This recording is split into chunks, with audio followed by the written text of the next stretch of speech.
Welcome to the Slop Temple. We pray this video helps. In this video, I will explain how to remove your Subaru Forester rear bumper.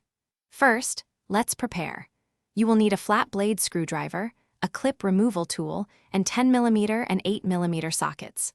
Always work in a well-lit area with enough space around your vehicle for safety. Take a moment to visually inspect the entire rear bumper, noting the location of all plastic clips and bolts before you begin. Next, focus on the wheel wells.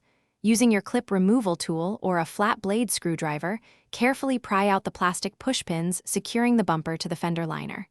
There are typically 1 or 2 clips per side. Then, locate and unscrew the 10mm bolts positioned inside the wheel arches. These bolts further secure the bumper cover. Complete these steps on both the driver's and passenger's sides.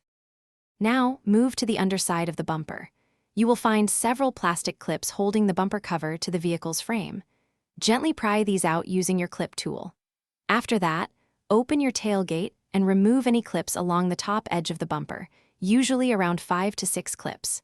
If your Forester has fog lights or other electrical components in the bumper, carefully disconnect their wiring harnesses. With all fasteners removed, the bumper cover should now be loose. Starting from one side, gently pull the bumper cover straight back and away from the vehicle. It's crucial to pull evenly to avoid damaging any remaining clips or the bumper itself.